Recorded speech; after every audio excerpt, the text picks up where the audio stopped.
All right, so let's begin. Today's workshop is all about how my students got accepted into their dream colleges, even without, the best GPA and SAT scores. And even if they did have best GPA and SAT scores, it's still hard to get in, right? So we're going to talk a little bit about how to differentiate yourself, how to stand out, how to make sure that you get accepted. So everything's going to be about that. So let's begin. So I want to do a little quick check-in to make sure that you're really in the right place this evening, and I welcome you all. You're here tonight because you want some practical strategies and mistakes and pitfalls to avoid in the college admissions process. Maybe it's your first child, maybe it's your second. You want to do this right. Second, you are here tonight because you want ideas on how to make your application stand out, because let's face it, the competition is getting fierce and it's scary out there, right? So I'm pretty sure you want to find ways to make sure that the application doesn't go into a pile where it's, deferred or rejected. You're also here because you want a better understanding of the college admission process. And the college admission process just, obviously there aren't any dramatic or drastic changes. However, there are a lot of things that, every year we have new news and new information. And so you just probably want to keep yourself updated. And lastly, you're here because you want to learn more about how to navigate through this journey with a good mindset, and you want your child to be happy, healthy, and successful, right? And if you've been following me for a while, my focus is a lot on having our students navigate this process, not with stress, not feeling like they're trapped in a rat race, or not feeling that they're always competing against each other. It's all about finding interest, passion, and happiness throughout this journey. So if that's something that you believe in and it's a huge importance to your family, welcome. I'm going to talk all about that today. And so I want to, really make sure that I make this, workshop really clear. This workshop is not for someone who already thinks that they know everything about the college application process. This is not for someone who is going to be not respectful of this workshop. And this is not for someone who is going to take all the free information and become super upset when I share additional way for me to help you at the end of the training. And because you're going to get a lot of, value from this training, and if you want more, I'm going to share how it can help you at the end of the training as well. So here are a couple of common mistakes that I see a lot of students and parents making. And number one is really focusing on the quantity versus quality. So students, come into my program trying to work on their college applications, and they're saying, I have so many hours, I have so many activities on my resume, I've taken so many AP classes, and so I'm ready. I'm going to get accepted into Stanford, MIT, Harvard. And I let them know, no, it's not about the quantity. It's about the value and the character that you show through each and every activity. I'm going to give you a lot of examples on how to show that and how to focus on quality more than quantity. Because if it really was about quantity game, then everyone will be just focusing on piling as many activities and classes as possible, right? Second mistake that I see a lot of students and parents make is following the trend. So I'll hear stories like, my friend's son went to this summer program at Stanford and he really, really enjoyed it there, and he actually got accepted into Stanford. So, maybe that's the way that we can go about this process, right? So people try to grasp onto patterns and case stories that might seem credible, but every student is different. Every student's resume, background, values, personality, character, they're all so different. So following the trend is not going to work if it's not going to tie into your story very well. And lastly is, the last mistake just really ties into quantity versus quality aspect, and that is they do as much as they can without thinking about their values and their personality and their character and their passion, and just hoping that everything will be okay, right? We definitely don't want to navigate this journey with that kind of a fear-based mentality, right? And so most of the parents who come into my program or who come into my workshops, they're really here because they want the best for their children. And one of the things that they talk about a lot is they'll say, Julie, we've worked so hard, right?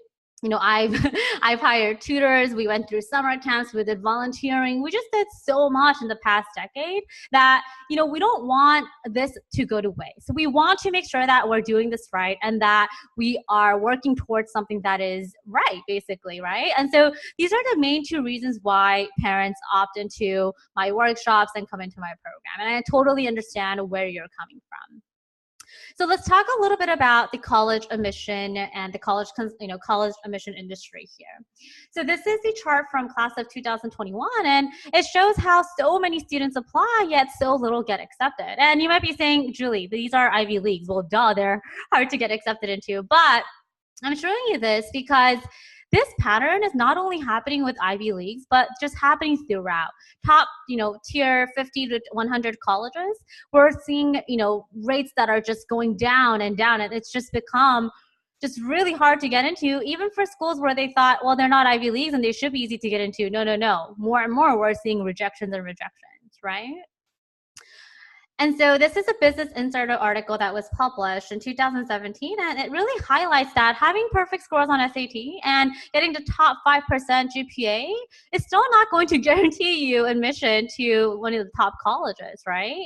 And so this really goes to show that there's something more than SAT and there's something more than GPA. And so that's something that I'm going to talk about today in depth. And this is the most recent article that I want to share with you, and an article that was published by University of Southern California when they released their admission rates this year. And you can see right here that 2018, they had 13% acceptance rate, and compared to 2014, there's a 5% drop, which is ridiculous, right? And in the article, just to sum it up for you, they talk about how there were so many qualifying applicants that they just had to reject most of them, right? It's just, the issue is this, so many people apply, and so that's why so little get accepted, right? So how are you going to stand out? How are you going to make sure that what you've been doing and what you believe in truly shows through your application? Because, you could be the most smart, dedicated, hardworking student ever, but still get rejected because the way that you represented and demonstrated is not being clearly shown in your essays and in your applications and in your resume, right? So to combat all this competition, lots of students and parents are now looking into college consulting. And just last year, $400 million was spent there. And we could talk about the numbers all day long. But here's the thing. This is the important fact that I want to get across. Even with college consulting help and all of that, students are still getting rejected, right? And so the question comes up that is quite natural, and that is, where is the disconnect?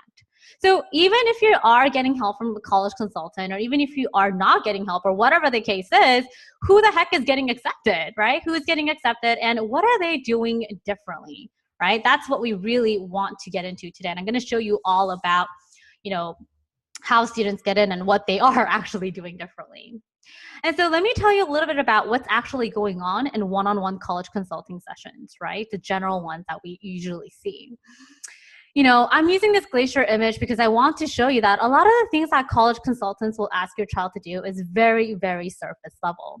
So these are things like get straight A's and take a lot of AP classes to show that you are rigorous and that you are competitive and that you can handle college level courses. They ask students to do a lot of volunteering work and get I don't know why we are focusing so much on how many hours we volunteer, right? So they're like, yeah, I'm so proud that I have 400 hours, 500 hours. And when you ask them the question, so why did you do volunteering there? What made you do it there? And what did you learn from there? And their answers are just kind of like, well, I just did it because I had to, right? They also ask students to apply for expensive summer programs and camps to show that you're doing something and keeping yourself busy during the summertime.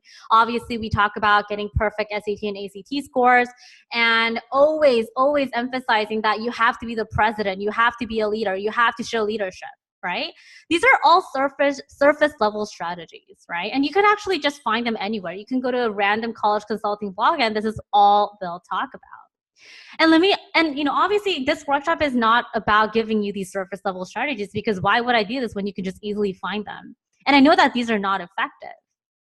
So what's missing in college consulting programs and just college admission industry in general is something that is actually not, we just can't see them very well. They're actually hidden underneath what we can see, all the surface level strategies. So what's really missing is excuse me, enabling our children to really immerse into a major or an interest or a field that they, or a hobby or whatever it is, because they really want to, right? We never ask our kids like, all right, you have an interest, you love it, you know, when you do this, do you love doing it? Does it excite you? Does it, you know, make you want to do more of it? What really makes you come alive? What really makes you happy? And what really makes you passionate? These are questions that we never ever ask during the college admission process. Rather, it's always about do a lot, do more, beat that person, compete, right? And so when we ask our children these questions and give them the right opportunities, we can start, you know, having our kids do things that they really want to do. And that's what we call passion projects. So if you've been following me for a while, I talk a lot about passion project, and that's something that I came up with while I was, you know, working with my students. I wanted my students to be able to volunteer because they wanted to, attend summer camps because they wanted to, create something because they wanted to. I wanted them to have fun. I wanted them to, you know, foster their interest into passion, right? Identify what they're really good at and be proud of it, embrace it, right? And so these are things that are just not talked about or discussed as we should talk about them, right? As much as possible. And another thing that students deal with is stress management and how they don't know how to manage their time wisely. So our children are always saying things like, I'm so busy, my teacher is horrible, exams are hard, I don't have time, I don't have, you know, mom, don't tell me what to do because I'm already a busy person. No. There's always time for you to do all that you want to do if you're really passionate about it. Right? And so that's why quantity versus quality is so important, because you really want to just pick 1 to 2 core activities that you love and obviously connect that to your academic interests and turn that into something that is empowering and powerful and actually fun. Right? So enabling our, you know, kids to talk about time management and stress management and mindset work. Those are all important things that we don't talk too much about.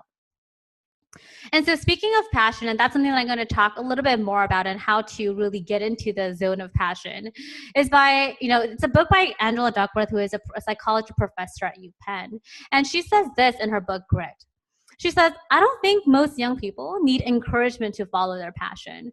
Most would do exactly that in a heartbeat if only they had a passion in the first place. So students think, okay, you know, so many people in this world, successful entrepreneurs, successful, you know, researchers and doctors, they're just all passionate. They just started off with that. So I hear a lot of students saying things like, you know, I'm not a passionate person. I'm not interested in anything. I'm not, you know, I just do what I need to do, right? I'm not that kind of a person. But they say that because they've never been exposed to really gaining full experience in what they love to do and what they're interested in.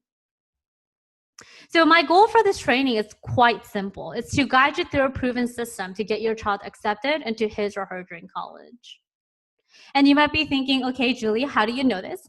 I've worked with more than 500 students, now nearing 600, and I have a fantastic rate of students getting accepted into Ivy League schools and even their dream colleges in general, even if it's not Ivy League, because we move through this process in a very authentic way, and you'll see why and how.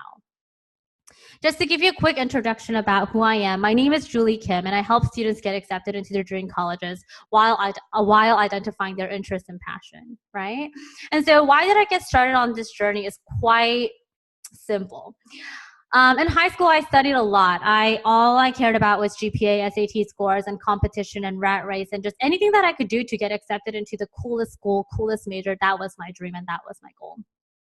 And I never really got to think about what do I love to do? What is my interest? Because back then I thought college was my final destination. Turns out it's not. College is just 4 years of your life. Obviously, you do want to get accepted into a college that you feel proud of and that you really want to go into, but you need to identify your interest and your passion. You need that. Right?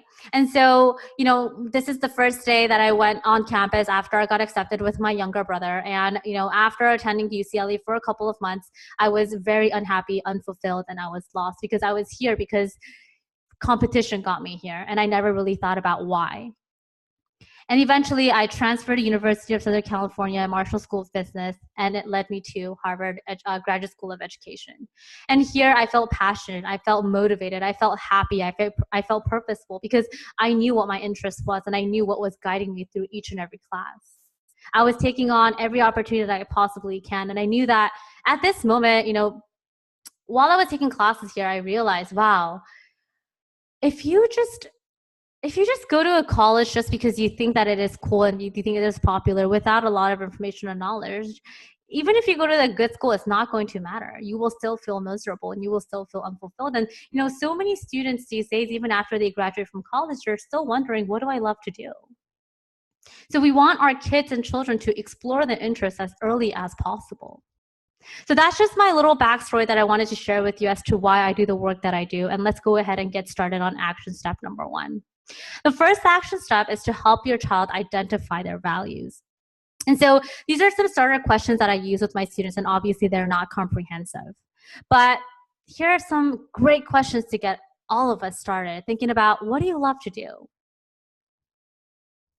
What are you good at? What does the world need more of? What can you get paid for? Obviously, these 4 questions are not going to address all of your concerns and issues and problems. However, this enables us to create the next best action step, right? So I'm going to talk a little bit about one of my students, and he actually came into my program not knowing exactly what he wanted to do. He said, I want to go to Johns Hopkins, but that's pretty much it. And he didn't know what he liked, what he was good at, and etc. And so what we started off with, obviously the question is, okay, I said, Jesse, what do you love to do? What is it that, we all have that one thing, right? It doesn't have to be academic in the beginning because we can easily link them into academia anytime. But we first need to start off with, what do you love? And he says, basketball. And I said, okay, you love basketball, you love playing it, but he said, it's not academic though. Like, can I still explore this area?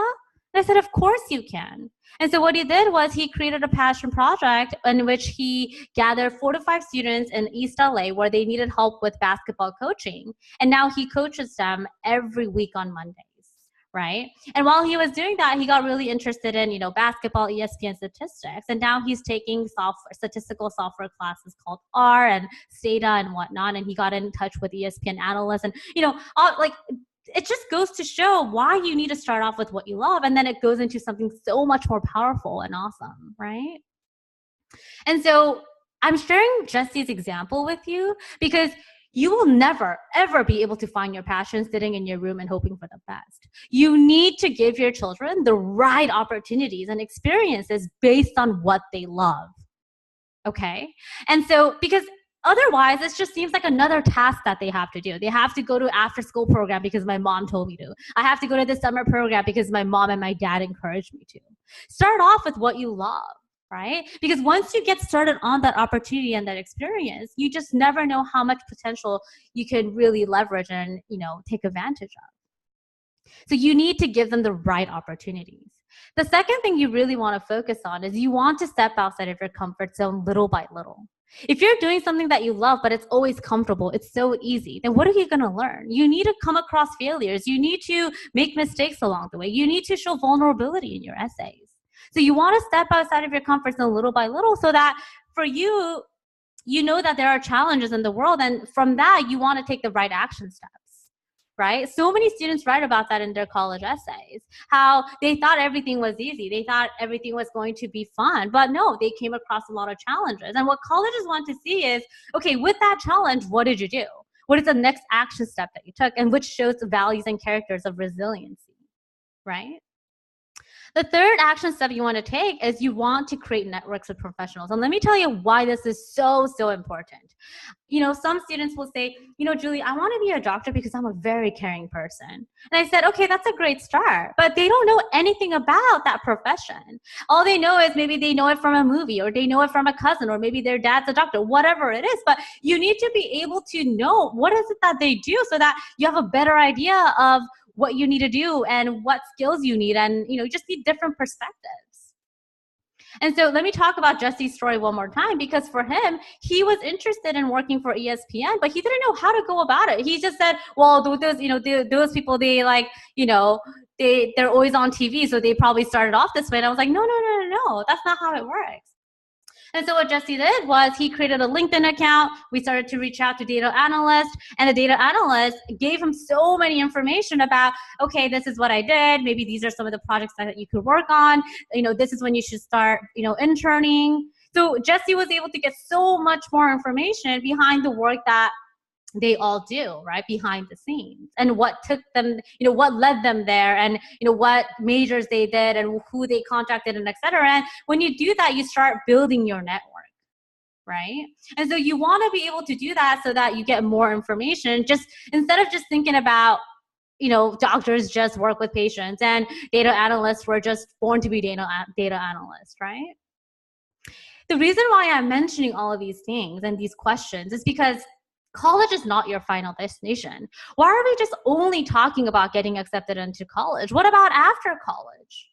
Right? That's why finding out your strengths and your weaknesses and your interests and your passion, those are so, so, so important. And they're not just important for your life, but that's exactly what colleges are looking for.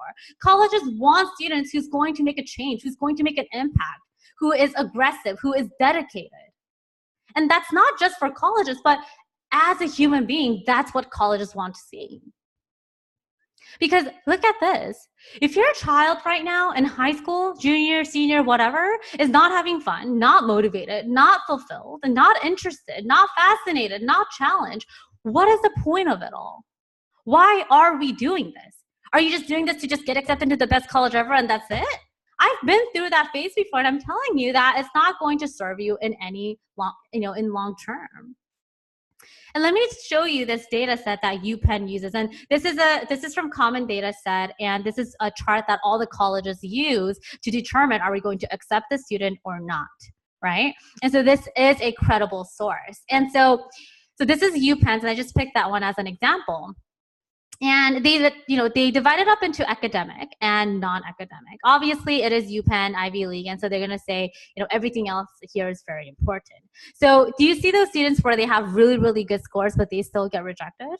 That's because they're missing this area right here: character and personal qualities.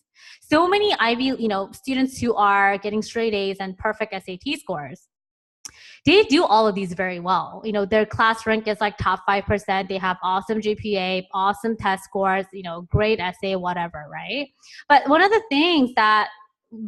major thing that they're really looking for is, your character and your personal qualities.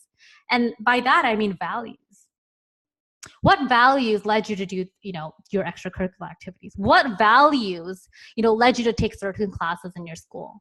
What values led you to, represent and demonstrate your talent and ability? Because if this character, personal quality is not there, whatever extracurricular activities that you did or done or whatever is not going to count. Right? They really want to see this. I'm going to give tons of examples on how to create this and what they're looking for specifically. Okay. And as you can see, most people think, yeah, character, personality, qualities probably will not fall under very important. They'll probably think, yeah, it's probably going to be considered. No. As you can see, this is 2017, 2018 data. They consider it very important. And I want you to take a really, really good note of this. Okay. And so I want to share Cindy's story with you. When I feel like I'm a mess, I know exactly where to go back to. A lot of competitive students and students who are, aiming for Ivy Leagues and even top tier 100, they always say things like, I have so many opportunities that I could participate in. I can do this, I can do that. My mom introduced me to this program. My friend does this, so I could follow her. But you need to know how to say no and when to say no. Because if you really take on every single thing because you feel like you just need to do more and more and more, you're going to get burnt out. And when you do something so much without interest and passion, you will burn out. So what Cindy talks about here is that she only focuses on what matters to her. She only focuses on, aligning all of her activities to her values and what drives her day-to-day life, right? And, by this point, you might say, I get this, comments a lot and say, my kids don't talk to me about their personal lives anymore and their preferences anymore. Even I don't talk to my parents about everything in my life, right? And so that's why, because parents are always talking about the surface level things, students are afraid, or they feel like they will be judged if they talked about what they really like, what they're really passionate about. And if they're not passionate about anything, they're never really out there to look for what their passion is and what their calling is. And that's the reality. Most high school students just don't talk to their parents about every single thing. And that's why opening up this conversation and this discussion is so, so important. Because with that conversation, you can create your next best action step. Because if you don't talk about this at all, because it sounds corny or because it is conceptual and it is not competitive, then, these things will never come across even in their essays.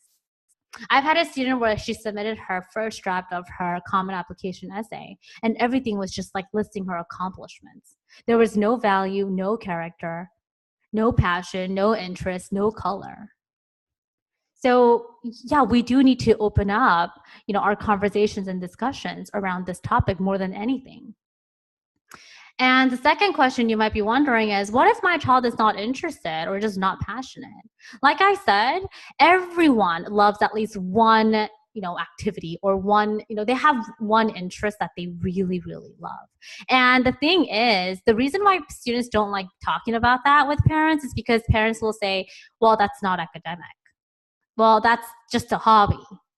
You could easily turn your hobby into something academic, but you just have to do the work and be exposed to the right opportunities and the experiences. And, no one is passionate from the very beginning, and that's something that our children need to know. No one is passionate. No one is born saying, I'm passionate about education. I'm passionate about business. I'm passionate about being a doctor. We become passionate when interests are fostered. So we need to enable our children and our students to foster their interests through the right examples and the right opportunities and the right exposure and the right network. Then gradually that turns into passion, right? So they need to wake up to that fact, and that's a fact, right? And so if your child is not interested in or anything or not passionate, don't just label it as, okay, my kid is not interested or passionate. Because did you give them the right opportunities and the experiences and the right networks to explore that? If your answer is no, then they've never been even given the opportunity to explore what they like and what they don't like. I want to share Jesse's story here. And I know I talked about him previously, but his story is just really, really transformational. So before, this is what Jesse was dealing with. He had 3 A's and 3 B's, and I believe he also had 1 C. His GPA was quite mediocre. Okay. And the past summer, he attended a really, really general summer program. I don't want to say which one, but it cost almost $4,000, including his airfare and just the tuition and boarding fees and etc. And all he did was take 1 class on campus. And, he wanted to know what to do, but didn't know how to approach the process. So like I said, Jesse wanted to go to Johns Hopkins because he said it's a famous school. It's popular. It's prestigious. And he wanted to be successful. He wanted to do well, but he didn't know what he liked and what he didn't like. And it was really frustrating for him, right? And so one of the things that a lot of college consultant talks about, and including myself, is that parents think sending their kids to Ivy Leagues and summer programs that cost $4,000, $5,000 are going to be a great experience for them. But did you align their experience with their interest? Right? That's something that you really want to think about. I'm not saying that all of those programs are just horrible to begin with, but you want to make sure that the why is addressed and answered fully and completely. So after doing all the work together with me, he raised his GPA and he got 5 A's and 1 B. He still didn't, he just didn't like chemistry. So he got that. So that's actually his GPA this most recent semester. And he connected with professional via LinkedIn and worked on statistical projects using R software. So R software is a statistical software that a lot of graduate students and PhD students use. And so how did he learn about this? How did he get his hands on this? And that's because he connected with the professional that was doing what he was interested in. Right? So we created a LinkedIn account together. We filled up all of his profile. We started doing outreach emails, and he got connected with about 4 folks. And one of them really, connected with Jesse, and they, talked about different projects that he could work on, and he gave him a lot of guidance, right? And then another thing is this: he only focused on what made him happy, and that's statistics, basketball, and ESPN. As you can see here, you might be saying, well, Jesse, how come you're not going to any summer programs? How come you're not doing research? Because he doesn't want to. He doesn't need to. He's doing what he loves and he's so proud of it. And with the basketball team that he has created, he has 4 students coming. And sometimes he's like, yeah, only 3 students come. But he says, Julie, I really like doing this. Because he's an Asian American. He's the only Asian American in his basketball team. And he talks about how, he had to overcome a lot. He was always categorized as different. And for him to really deliver his skills and what he's accumulated over the years to someone younger, he says he feels so fulfilled.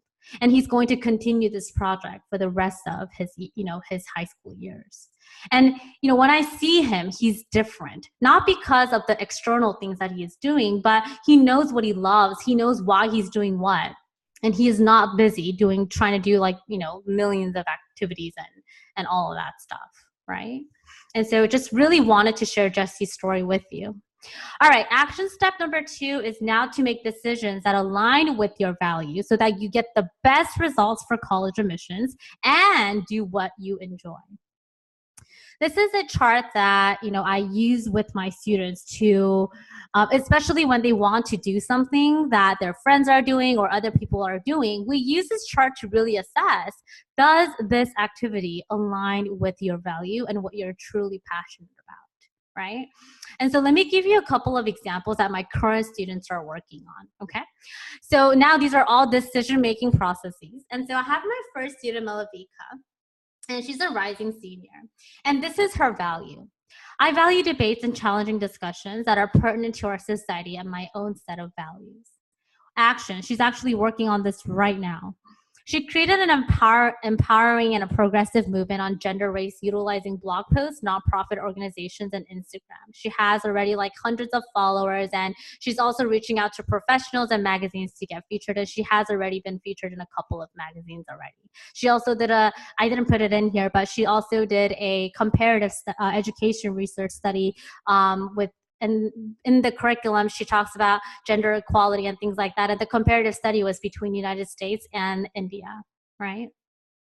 As you can see, her action step aligns with her value perfectly, right? And it's not something that you've seen before. I'm pretty sure these are activities that you don't really see floating around in regular college consulting like blogs and whatnot. Varun. He's also a rising senior. I want to give back to my elementary school teachers and community because they shaped me into a person I am today.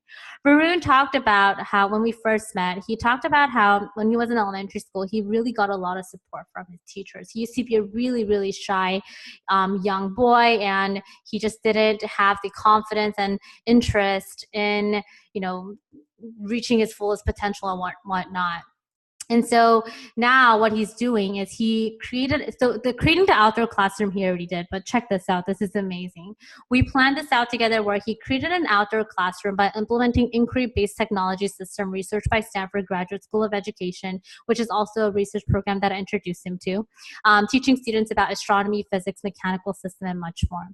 Okay, let me tell you why, first of all, it's outdoor classroom. He actually built the outdoor classroom for this elementary school a year ago or 2 years ago. And now he's teaching the content to these children using the outdoor classroom.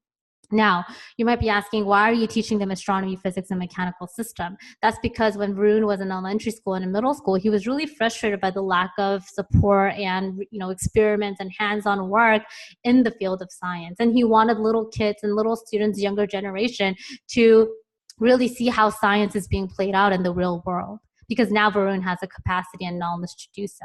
Now he has so many students registered, and he has a wait list going on, and 5-6 teachers in that elementary school are trying to help him with this project. Do you see how specific, how goal-oriented, how value-oriented this project is? I cannot wait to read his essay and work on the essay together. It's amazing. And those 20 students who register for his program, they're going to thank him for so much, and he's going to impact them in ways that we could not even imagine. And he didn't need to do this by applying to expensive summer programs. He did it because it aligned with his values and who he is today. So Irene and Rachel, they're working on this project together. I pair them up together. So what I do with my students is when I see that students are working on something that are very similar, I pair them up together so that they can work on it and create something bigger. And so that's what I did for Irene and Rachel's case. So both of them really loved art. And Irene specifically really loved talking about the environment, recycling, and all of that. And Rachel at that time, she was interested in art, but that was it. Like she didn't know what else to do. So I, connected them together.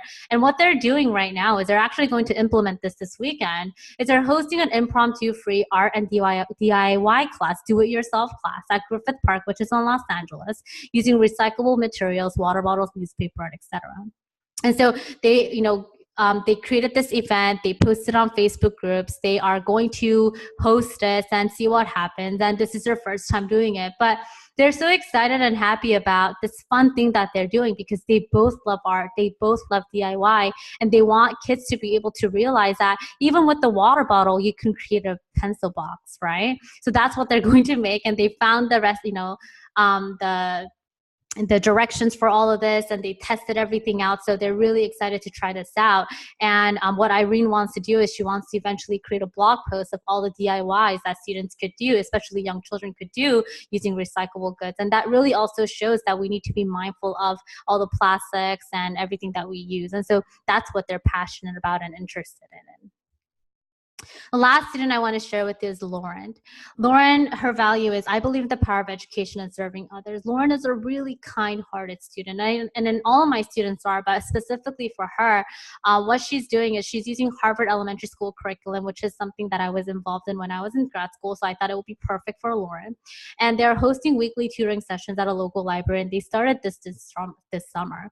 And they're taking 4 students per session and currently waitlisting students.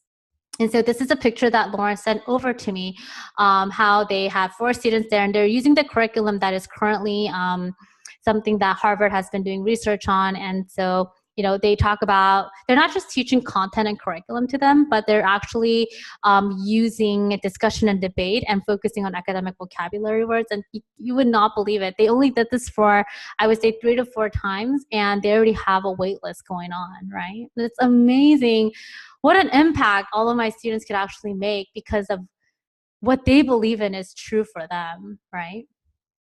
So I want to talk to you about Kevin, and Kevin's story is something that is just, a lot of you might be able to relate. So Kevin says, knowing why I was doing each and every activity was a game changer. So Kevin came into my program with not a lot of confidence, and he actually had another college consultant with him where they would only focus on the surface level strategies that I was talking about earlier. So he always felt like he wasn't good enough because he was getting B's and, he wasn't really doing that well. Okay. And after doing all of our mindset work and after tapping into his interests, he really got interested in AI. So he's doing computer programming on that. He has also created reading, centers, and he's just doing so much more. And the best part is his GPA completely flipped. So he had his average was around 80s around there because he is in the East Coast. And now his average turned to 90s, and he got 5 A's the last semester that he was with me. Right. And so it's more about the mindset work that he really, really utilized from our time together. And at this time, you might be saying things like, okay, we're just not sure if this is the right way to approach college admission process. I showed you the chart in the beginning of our workshop that personality and quality is considered very important.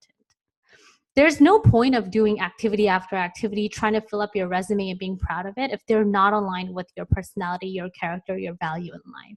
Because that's going to serve student, that's something that's going to go a long way, right? One activity that you put in your resume that you're not passionate about is not going anywhere. It's just going to stay there and not contribute to your future and your success. And you might be saying, we're already busy with schoolwork. It's not more work here. It's less. You might be thinking, wow, these kids are doing so many things. It's like they are, doing this and that. And it seems like this is more than what we're actually doing. It's actually less. And my students are so successful because they do less. We're a human being, and even our kids, our high school students, they need to sleep. They need to be healthy. They need to have a clear mind. It's less because they only do 1 or 2 activities that really excite them. So to them, it's not a task, it's not a burden, but they do it because it's their passion. And that's what colleges want to see as well. And the exact perfect example for what I just mentioned is Victoria's transformation. If you take a look at her before resume, I just condensed them for the presentation's sake. But before, she was volunteering at a senior center, and then she also did biochem research at UPenn. She was helping out her uncle at her CPA office, and she had joined a lot of clubs. After, so first she started off as a reading tutor because I recommended that would be a great start for her because she loved teaching and kids and things like that, which is something she didn't explore before. And so while she was being a reading tutor there, she took certified classes on child development literacy skills because she felt like she wasn't well equipped, right? So she wasn't just taking all these random colleges to show colleges, but she took them because she wanted to serve students and she was really passionate about this field. And then afterwards, she created a club that connected tutors to students with little access to one-on-one math instruction. And I do have a sample essay outline for this exact story, so I'm going to show that to you in our next step. Do you see, compare before and after, and I really want you to take a look at which one is more compelling to you. I know you as a mom or a dad or as a student, you're not a college admission committee, but take a look at how much more of a story that after, resume holds, right? And you could also identify her value here. She loves helping out young kids, and she loves, she places a lot of importance on literacy and reading instruction. Even as a high school student, her interest is so specific and goal-oriented. Let's take a look at action step number 3. Now that you found your value and now that you've made decisions based on your value, you want to now package your child's story in a way that stands out and is authentic, right? Just standing out in itself could be really superficial, and just being authentic in itself could not serve its purpose because we actually, do want to make sure that your child's application and essays will stand out, right? And so how do we package that? Here's where most students and parents go wrong. They list activities and accomplishments without addressing the why. So in the Common Application or UC application or whatever, individual application that they use, they list all of their activities with so much pride, but there's nowhere in the application where they talk about why this was so important to them and what values guided them there. Hence, they're unable to connect the dots. Storytelling. That's what we need, right? And so this is where most students make the mistake of thinking that they did such a great job and did so much their high school years, but in the last moment when they're filling out their applications, when they are working on the essay, it's just like their true self is not being reflected here, right? And how unfair is that, right? You spend so much time, money, energy into so much. And so here's a sample essay outline that I was talking about earlier, okay? So this is what they want to see. So a student started out as a reading volunteer. Realize literacy is an important issue, right? If she didn't volunteer as a reading tutor, she would no way find that literacy is an important issue in the United States. And if you're not interested in literacy, you probably didn't know either. And so what is literacy anyway, right? Some students don't even know what that is. And then so because she realized that by working with so-and-so student, she took 2 classes related to academic vocabulary, words, and education research methods because she wanted to turn this into a research project. And so while she was doing this, she created her passion project, which was creating a program for 3rd and 5th graders focusing on academic vocabulary words, because she realized when students go from 3rd and 4th grade, that's when they lose their ability to identify academic vocabulary words and use them the right way. In addition to that, students have trouble reading chapter books because the way that the chapter books are written for 4th and 5th graders are so different from books that are written for 1st and 2nd graders. So 3rd and 4th is when students lose a lot of their reading comp skills and they're not able to catch up, right? And she found that out through research. And then she created a podcast on whatever her topic was to spread awareness about whatever that topic was, right? So she didn't want to just turn this into a project, but she wanted to let this be known and share it in her podcast. And doing all of this work gave her so much confidence, and she made so much impact. And doing this enabled her to realize that she is now a leader in this field. Not because she did so much, but because she followed what was true to her. And now, as a college applicant, as a junior, as a senior, as a sophomore, she's ready to learn more and ready to expand her expertise and her passion. That is a perfect essay outline. Sorry. Obviously, this is, I condensed this so that it's easier for you to see, but do you see that it becomes a story?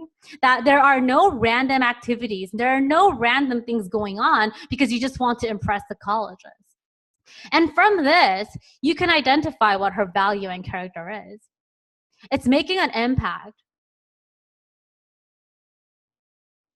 It's about enabling herself to learn more about what she doesn't know about. And she is resilient. And, while she was going through all this, this sounds really easy, right? Students go through so much failures and setbacks during this process. So they learn resiliency. They learn to never give up. They learn to face embarrassment. They learn to face failure. And through all the story that's embedded in all of these activities, that's where colleges really see the value and the character. This is what colleges want to see. Because take a look at this. Do you think Cornell admission committees or any college admission committees will be impressed by all of this great, awesome, resume if these activities are not authentic and only to list accomplishments? No. They get thousands of applicants like this. Why would they choose your child? Right? So we need to connect the dots. We need to make sure that it becomes a story. I'm running out of time, so I'm just going to go through a couple of the important slides for you. And so one of the questions that so this slide really comes back to this resume right here. What they really want to see here is students who will answer these essay questions or interview questions or whatever that they're doing with passion. Why did you decide to participate in this? Why did you create this nonprofit? Why, what subjects do you want to study and why? How did you make an impact in your community, whether that's one person or 2 people or 10 people or hundreds? What do you value in education and life, and what brought you to here, and what brought you to all the activities and experiences that you had in your life? That's what they want to see. Okay? So I just want to wrap up the entire action step number 1, 2, and 3. And that is identify your values. And how do you do that? By getting the right opportunities and experiences.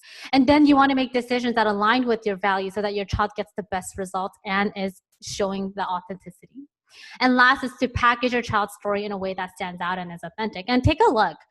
If action step number 1 and 2 is done, packaging your child's story into an application and an essay becomes so easy. It's so easy because it's the real stuff. It's authentic, right? So that's why this one, number 1 and 2, they're so, so, so important. And using this strategy, I really want everyone to be in that 1%. Right? But that 1% that submits college applications, essays that truly stand out, not because your child did anything fancy and expensive, but truly demonstrated expertise, passion, values, character, all the things a lot of students and parents overlook. So what's next? So here's the truth. You can try to figure out everything on your own, but you might succeed or you might not, right? It's like gambling with your child's future because your child only has one shot at this. We only get to apply to college once. So that's why I'm offering a free 45-minute session to talk about what you need to get done and to get it done right.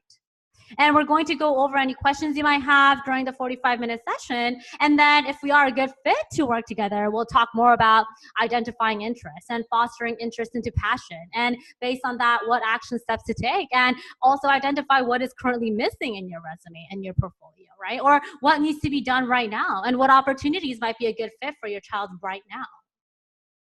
So I'm offering this session so that we can really come to evaluate whether this system will work for you or not. But I guarantee you that it will, because it's worked for so many of my students and myself included. And I want to make sure that it's a good use of our time during this 45-minute sessions. And I want you to know that this is for students who want to, so let me just put this down. So this is for students who do not want to submit a boring and typical college application and essay filled with just activities and accomplishments, right? This is not for students who want to submit their mediocre GPA and SAT scores. And so many students improve their GPA and SAT scores with me because we work on the mindset. All the strategies and techniques are out there already. And this is also for students and parents who do not want to submit college essays that lack passion, color, values, and your unique character. And these are my goals for us if we work together. And it's to just get the results, right? I'm not just talking about, okay, let's find our value and our passion and let's be happy forever. Yeah, that's important, but this is what's going to get you the acceptance letter. This is what's going to get you closer to identifying what you love and studying what you love at your dream college. And I want to, showcase a couple of, my current and past students. And I'm just going to summarize the emails because I just don't, want to, just read word for word. But so this is Nicole's mom, I'm sorry. She talks about how, Julie, you impacted my daughter's life so much because she's more motivated and driven than ever before. This is from Jill, where she talks about, Julie will help you get that essay that will set your child's essay apart from others for sure. Leon talks about how Julie knows what she's talking about. And, it's just, this is a proven system. This is not a bunch of slides that I compiled together hoping that this is a system that will work. This works because it's worked with my students. And obviously, we also go through a test prep and make sure that my students are not falling behind in SAT and ACT and GPA and everything like that. And this student emailed me saying that she got a 778, which is something a lot of students don't get, right? And also Samantha talking about how she got accepted into UC Berkeley. Most importantly, she talks about how, my method really showed her that it's possible. And that another thing is the approach here is not like, all right, I'm going to tell you what to do and you have to do it. No, it's me enabling the students to find what they love and get the support that they need without the stress. That's my number one. And this is also an email from Michelle's mom, and to sum it up, she says, Julie, you're bringing the best out of her, right? And so many times that's where parents and students get stuck. They're like, oh my gosh, like I know I'm good at this, but how can I make sure that I can really maximize my potential, right? That's where a lot of students get stuck. And they're like, oh, I guess I'm not passionate about anything, right? So we want our kids to be able to, let that shine and let them explore that as much as they can. And really bring out the best of her, right? Just like Michelle. And like I said, my students are not just doing this for the list and the resume, but they are impacting their community, and that's their passion. I also want to share this. This is Rachel, and for her, she had straight B's and 1 A. And then this most recent second semester, she received all A's. I call that transformation because she could have easily given up, right? And lastly, I want to share Sachi's story. So she's also one of my current students. And my students and I, we do outreach emails to a lot of professors. And, we do have a system for that and how to send that and what to say and what to write and all that. And, she sent me an email saying, I got another response from one of the professors asking her to join her research assistantship. Right? And this does not cost money. This does not have you, go through tons of applications and rec letters for summer programs. This is not under an organization. She did it out of her own will, and we did it together. Right? You hear so many students saying, yeah, I want to reach out to professors, but how many students do you think they actually do that? Right? So we need our kids to be able to understand why it isn't important, why important it is to reach out to them and how to go about it step by step. If I were to ask one of my students, a high school student to send outreach emails to students, the email is ridiculous because they don't know how to do it yet, right? So they just need a proven system, and that's the system that I'm talking about. Okay?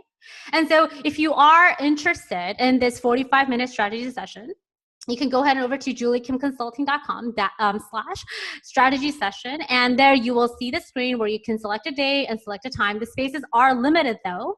And so you would probably need to head over and make sure that it is scheduled and ready to go. And even if you do schedule a session, it is more of like an interview process. So I cannot guarantee that everyone will get a call from me. And so I just want, because obviously I have to read the responses and it is an interview and not everyone could join my program. And so that's something that you can definitely look into by going to the website. That's it for today's workshop. I know you might have some questions or have any comments and etc. You can go ahead and use the Q&A box to do so. And the workshop is done. And I hope to talk to some of you guys very soon. And thank you so much for attending. And I know I've been going on and on and on, but obviously this is something that I'm so passionate about, and I'm so glad that I can deliver all of this to you guys, and it's my pleasure to do so. So if you have any questions, use the Q&A box to do so. I'll be on here for about, I would say, 5 minutes, and we'll move from there.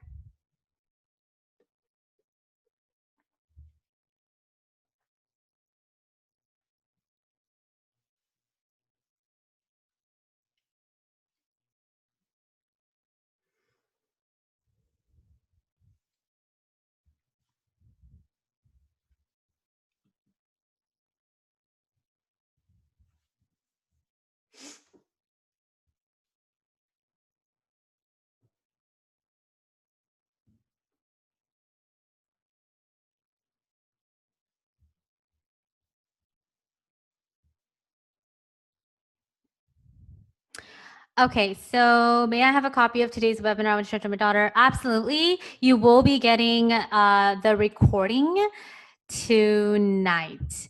Yes, you will be getting the recording tonight so that you have the copy and that you could rewatch it with your daughter or your son. So absolutely.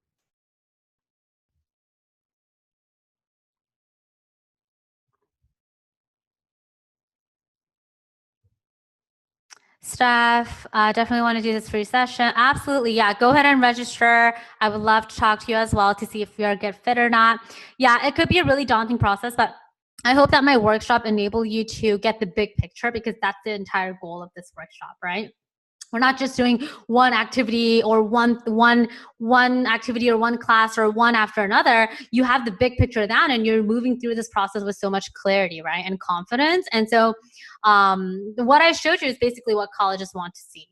Okay, so I mean, obviously there are things that go in between all of the big chunks, but that's the easy stuff, right? We want to get the big picture down. So Steph, definitely go ahead and register. I'll read through your responses, and hopefully we can definitely talk. Yeah, so passion is key, but these kids are so young. Exactly. That's why they need to explore their interest, right? That's what most parents say. You know, kids are so young, they don't even know their interest. I mean, they're not passionate about anything. You know, like most adults, they're not even passionate about the work that they do either, right? But we have this proven system, and we have so many opportunities for our children to explore their interest, right? And so without exploring it, without like engaging in what they're interested in, they can never find that, right? And so that's why the right opportunities, the right networks, the right resources are so important, and we want them to start off with something that they love, right? Which is something that I talked about frequently in this workshop. Absolutely. Yeah, passion is key. And we don't want to just say that they can't get it or that they don't have the capacity to obtain passion, right? It doesn't work that way. So we want this process to be authentic and fun and challenging for them. So it's just a real life stuff, right? We're not forcing anything down their throat. We're not demanding them what to do, you know? All right, awesome. So great questions. Yeah, thank you so much for attending. And we'll go ahead and close the workshop. If you have any other questions, you can go ahead and use the strategy session to do so, and I'll try to answer you as soon as possible. If you have any other additional questions, you can email us at info@juliekimconsulting.com, and we'll get back to you as soon as possible as well. All right, great. Have a great rest of your evening, everyone. Let's talk very soon. Okay, bye now.